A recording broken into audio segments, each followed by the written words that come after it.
Hi, this is Matthew Mercer, voice of Levi from Attack on Titan and Leon S. Kennedy from Resident Evil, and you are watching PokeCollection.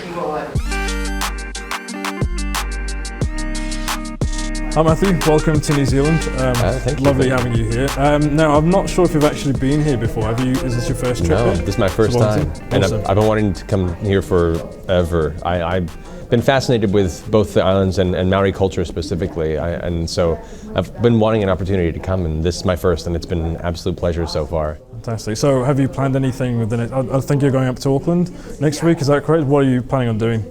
We're still figuring that out. My girlfriend has kind of the whole schedule planned out, but we have a lot of trips, a lot of stops we're taking as we drive up to Auckland.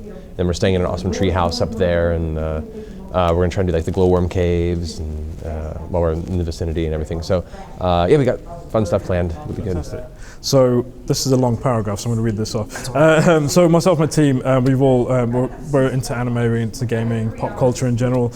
You've got a pretty impressive history of actually doing quite a bit across the board. Now, obviously, you've done things like Persona 4, you did Naruto and Sailor Moon as well, I think. Yeah. Now, obviously, Levi Ackerman being one of the most recent and most major roles for you. Is that, I'm guessing? I think it is. How did you hear about that particular role, and how did you go about auditioning for it? The auditions had come through from Mike McFarland, who was the director of the project, and I'd heard of the show before, but I didn't really know much about it at the time, and so he sent the auditions over, and I worked with him previously on the Full Metal Alchemist movie, and so he sent those out to a few of us out in LA, and I read it and did the auditions and sent them off, and then decided I should probably watch the show before hearing back from anything, and I was like, okay, I'll watch a couple episodes. They're on Netflix in Japanese, and I'll watch the first two. That'll be enough for me. 8 hours later, I, watched the entire first season in one sitting. I have my blanket around me on my couch going, what is going on? There's only one season? No! It's pretty deep. And yeah, I immediately became one of my favorite shows, and Levi, one of my favorite characters.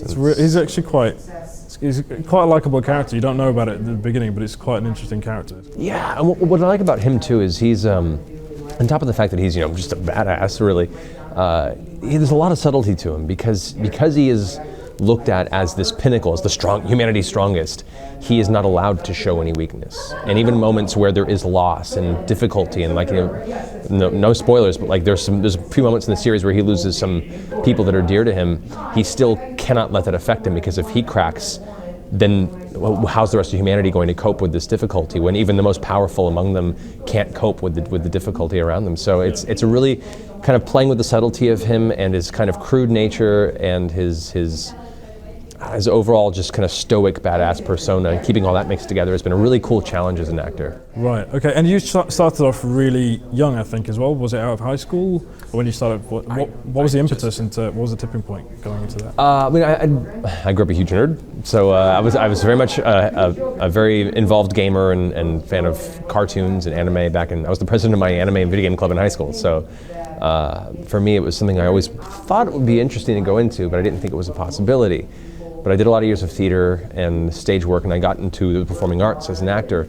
And a few years out of high school, I had an opportunity to do some background voices in an anime just for fun and kind of just give a taste. And it was enough of an experience to me to be, maybe I could pursue this as an actual job sometime down the road. So as I began dabbling in it over the years and decided at one point to go ahead and give it the shot before I had too much responsibility. And so I quit my job, got a really tiny studio apartment, and lived very creatively with no money for a while, and just kind of built a career.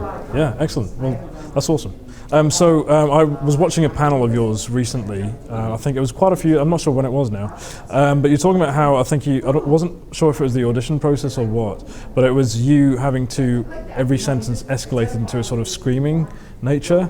Can you shed light on that? And how do you regulate your voice so that, because for me, I tend to lose my voice very frequently, as I'm sure my viewers know very much. It's terrible, and at work as well. But how do you manage to sort of keep it under control and kind of, That comes from, honestly, training. Like anything else, and for everyone else that has interest in pursuing something in the realm of acting and voiceover, training is so important. Not just from a standpoint of learning how to read, copy, and interpret scenes and characters, but also how to breathe properly and how to make sure that when you are using your voice, you're using it in the right way where you're not damaging your vocal cords or putting all the effort and emphasis on the very thin, delicate flaps of your vocal cords.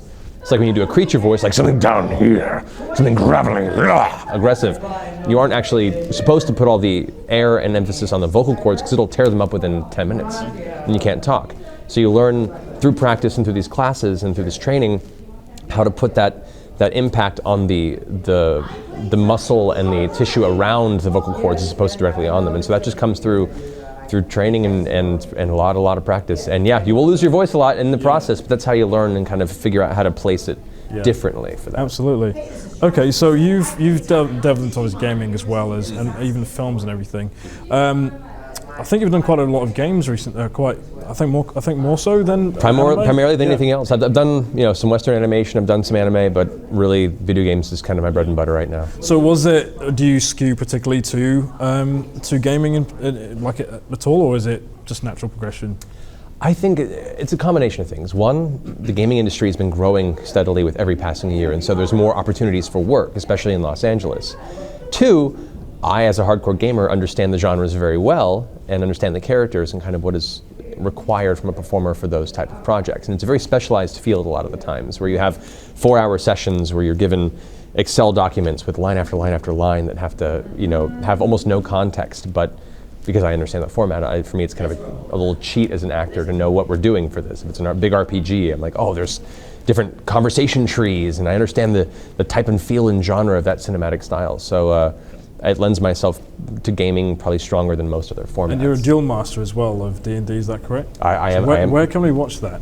I have a show called Critical Role, which is on Geek and Sundry's Twitch stream. We stream live every Thursday at 7 p.m. Pacific time, California time, and episodes go up on the website the following Monday. But yeah, I'm the Dungeon Master for that, and it's a homebrew original campaign that I created for the new 5th edition Dungeons & Dragons. And I'm a huge nerd, if you can't tell already, but the rest of the players are all voice actors as well. Okay. And that includes people like Laura Bailey and Travis Willingham and Liam O'Brien and Sam Riegel, Ashley Johnson, who plays Ellie in Last of Us. And it's a very good pedigree of voice actors, and we all just play Dungeons & Dragons for 3 hours a week, and you guys get to watch and interact and write in the chat room and occasionally get to choose what fights they're going to be up against. I do have some, audience participation every now and then, but it's a lot of fun. So going back to anime just for a bit, Persona 4, Troy Baker, he, I think, voiced Kanji. Kanji originally, yeah. So how did you follow up on that in terms of, following up on his voice? It's daunting. Definitely. I mean, me and Troy are friends, and we've worked together on a few projects in the past, and so and I'm a big fan of his work. He's an incredible actor. So it's a bit daunting to step into the shoes of any pre-established character, especially when someone as talented establishes it. But it's also a good challenge, and it's an honor as well. Especially me being a fan of Persona 4 and loving the character in advance, it was one of those like, oh, I'm really happy to have the opportunity to kind of carry that torch. Also, know the internet's there waiting in the bushes for me to mess up so they can tear me apart. So it's a little bit of fear, along with a lot of joy. But yeah, I love Kanji as a character, and I was happy to take what he had already created for it, and also kind of give it my own personal, twist and flavor without changing it too much. And it's been a great experience. Excellent. Okay, so we're obviously based and rooted in Pokemon, where we sort of delve into other things like anime gaming and everything as well. Now we noticed that you've actually not done anything on the current Pokemon series. Is that something that you've applied for, or would you ever like to do anything on that? I did a little bit on one of the Pokemon series last year. What did I do? I'll have to pull up my phone here real fast, remember what I did. It was just for a few episodes, and it was for a favor for a friend. Okay. I have to go look this up real fast on my phone. I know I have it in my notes. I'd love to be a character in Pokemon. That'd be awesome. It was for...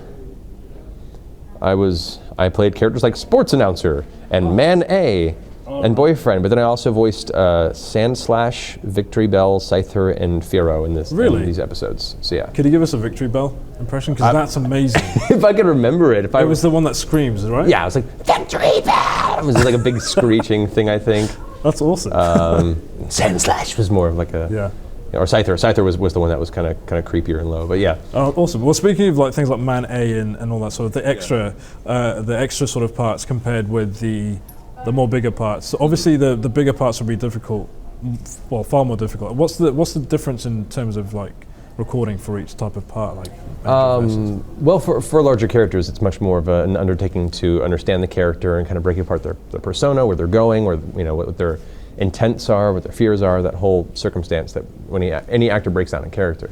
For the incidental parts, you get to play around a little bit because sometimes they have no context. They're like, it's just this dude in the back, make up a dude. And so as an actor, you get to look at the art sometimes or not and create a character for 1 or 2 lines. And so it's kind of a fun, kind of free-form process comparison. Yeah, which is fun. Okay. All right, before we go, we've got a couple of fan questions. Yes, please. So this one's from Tessa, right here in New Zealand. Now, she wants to ask you, who has the more fabulous accessory out of these 3 people? So is it Levi and his cravat? Is it cravat? Cravat, yeah. Alvin and his scarf? Or Crom and his cape? Oh, that's a tough call. I mean, I'm a fan of capes, but I think it's less iconic because a lot of other characters have capes in his world. Levi, definitely the cravat is very indicative of the character and kind of his defining characteristic. But it's also not really mentioned or brought up a lot. It's just kind of existing. I think Alvin's scarf is probably the most identifying because he brings it up often, and there's actually conversations about why the scarf is so great, and where he gets his scarf, and he carries it through both games. And I think if I had to choose from the 3, it's a very narrow race between Levi and Alvin, but I'm probably gonna have to push Alvin up a little bit on that one. Okay. Sorry, Levi. All right, and one question from Charlotte Lamb in China, actually. She asks, what is the most memorable line that you've recorded as Captain Levi? Oh man, there are some good ones too. I can't remember the actual lines, but there's the conversation he has with the female Titan when they have her trapped in the forest and she's bound by all the wires and spears, and he's on top of her head, and he's basically just very, very cold and sadistic and telling her exactly what he's going to do to hurt her and destroy her.